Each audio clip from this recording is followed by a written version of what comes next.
Okay, Bismillahirrahmanirrahim. Assalamualaikum warahmatullahi wabarakatuh. Today we will continue our discussion on parallel port. Hari ini kita sambung perbincangan kita tentang parallel port.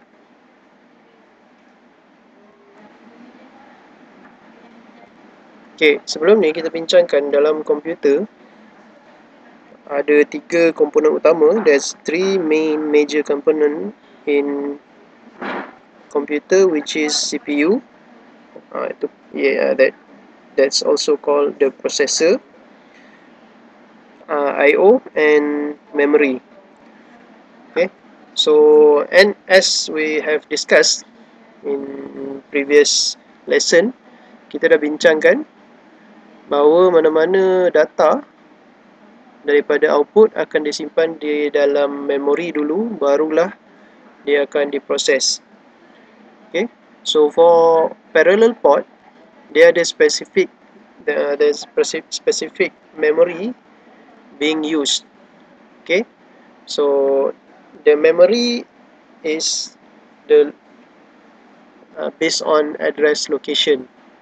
So there's 3 location or 3 address commonly used for parallel port yang biasanya digunakan. Okay, address yang pertama 3BC. So H ni bermaksud hex number. Okay, 3BC. 3BC hingga 3BF. Okay, used for parallel port which is incorporated in video card. Okay, tapi dia tak support ECP mode lah. ECP mode, enhanced capability parallel port. Okay, so yang usually kita guna yang ni lah. Yang biasanya kalau kita on PC, kalau ada parallel port, dia biasa akan allocate this memory which is 378 hex atau hex number 378 until 37F untuk parallel port. Okay, kalau kita ada 2 parallel port, dia akan gunakan the third one yang ni. Okay, tapi biasanya kita ada satu lah ataupun langsung tak ada lah. Tapi biasa kalau kita ada, kita akan gunakan ini.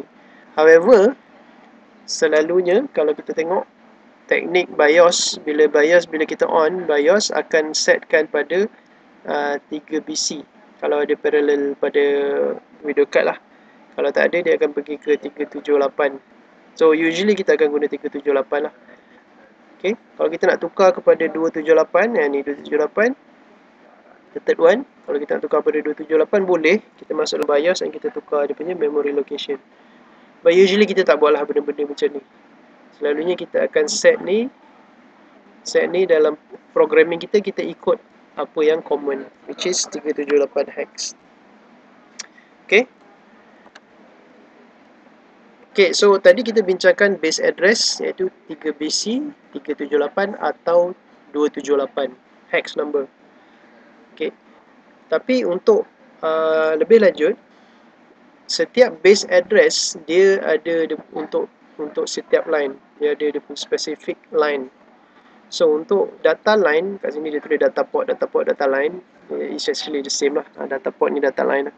So data line kita write ni maksudnya kita nak output, kita jadikan output. So data line dia akan guna base address plus 0. So kalau base address kita ni yang tadi 378 plus 0, 378 lah, 378 hex. So 378 hex. Kalau base address kita set 278, dia akan jadi 278 hex. Data ni yang kita akan masukkan dalam coding kita lah. Kalau kita buat coding untuk parallel port. Okay, so kita set address apa dan kita tahu ini adalah data port. So bit 0 untuk 0, untuk data 0, 1 untuk 1, 2 untuk 2 and so on. Ini based on kita punya registry kita. Kalau kita tengok balik yang data kita, kita tengok daripada D0 sampai D7 ni adalah data kita. Okay, ini untuk data line. Okay, untuk status line atau status port, base address plus 1. Kalau kita guna 378, dia akan jadi 379 lah, tambah 1.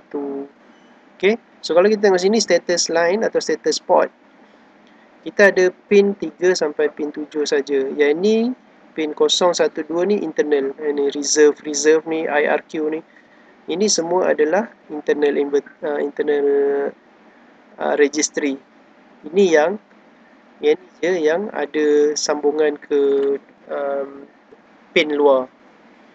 Okay, ni untuk status line, dan the last one is untuk control line atau control port.